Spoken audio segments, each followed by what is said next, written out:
Hello, people. Thank you for being with me today. I'm just asking a quick favor as I do a quick shout out to probably one of the most avid watchers of our little YouTube video, and that is June. June Newhoff. She's an amazing, amazing lady. I wish you could meet her. And she watches this avidly, along with a couple of other fantastic people as well. I'm trying to get hold of you, June. Please give me a ring. Try to find your number, try to find contact, but I have failed.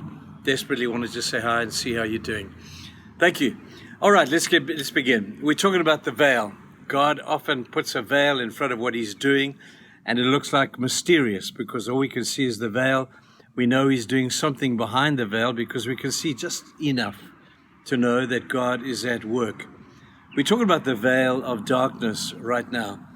And God behind the veil of darkness very often is doing a great work in you or in me, or in our church, in our country, wherever. But you can't see it clearly. And sometimes it's shrouded with darkness. But when the darkness is lifted and the veil is opened, oh my word, there's something spectacular to see. Now this veil of darkness, sometimes the veil of darkness that we have descend upon us is of our own making, if we're honest. And there's two reasons as to why the veil of darkness sometimes comes upon us. One of the reasons for the veil of darkness coming into our lives is simply because we've been disobedient to the ways of God. You see, God's ways are higher than our ways, are they not? The scripture tells us that. There are ways that seem right unto man, but they lead to destruction. But there's the ways of God that lead to righteousness and perfectness. Now, when we look at the different ways of God, we have to understand how prioritizing this should be in our lives. Sadly, in today's world, we've kind of made them less than they are, kind of sort of euphemized them and said, well, that's so old-fashioned, those ways. Now we're living in the modern world and we've got new ways to doing things. And very often we lose the essence of obedience to God because we think we have a better way. We only end in destruction and chaos when that happens. There's a great hero in the Bible. His name is Joshua.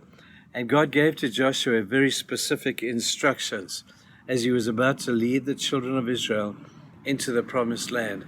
This is what he said. Joshua, be strong and very courageous. Be careful to obey all the law my servant Moses gave you. That's the ways of God. Do not turn from it to the right or to the left, that you may be successful wherever you go. You know, people are chasing success, and I guess there's something inside of us that makes us all desire after it. But success is a relative term, and when we're believers, we know that success means something very different to that when we were non-believers.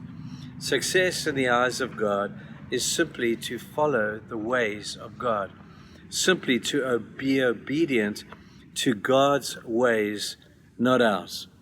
Now, there are some very persuasive voices out there, are there not, saying, hey, we found a better way. And God doesn't mind if we go this way. He has a shortcut way. Let's go this way instead of that way. That old way is old-fashioned. Let's find a new way. And I'm not a fuddy-duddy about certain things, and I'm not holding on to old meaningless traditions at all. But I am saying the ways of God are the ways of God. They're not going to change. God doesn't change his mind halfway through and say, oh gosh, you know what, guys, I've just realized that I can change this for you. Might be a little bit easier if you did it this way. God's way is firm. It is established, and it will not be moved, and it will not be broken. You see, we often think to ourselves that we break the law of God. We don't. I've said this before. We break ourselves against the law of God because the law of God cannot be broken. It is firm. It is established from before time. God has his ways. He guaranteed to Joshua here success. You want success, people? Read the book. The book will tell you the ways of God. And when you're obedient to those ways and those ways alone, then success is guaranteed to you. And no darkness will descend upon you while you're obeying the ways of God. If there is a darkness that comes upon you while you're obeying the ways of God, it's for a different reason, and you can work that one out. But think very, very strongly today, people, about what it means to follow the ways of God. And I like the fact that he says here, obey all the law, not just the parts that you like, Not just the ways that you think, oh, okay, yeah, that one I can handle. That one's cool, I can do that one. He says, obey all the laws of God. All means all the ways of God. So I hope as you read the scriptures, as you read the Bible and find the principles and the practical nature of what God is wanting to do and how we're meant to live, that we will live according to the ways of God, because that's the way to joy, and that's the way to keep the veil of darkness away from us.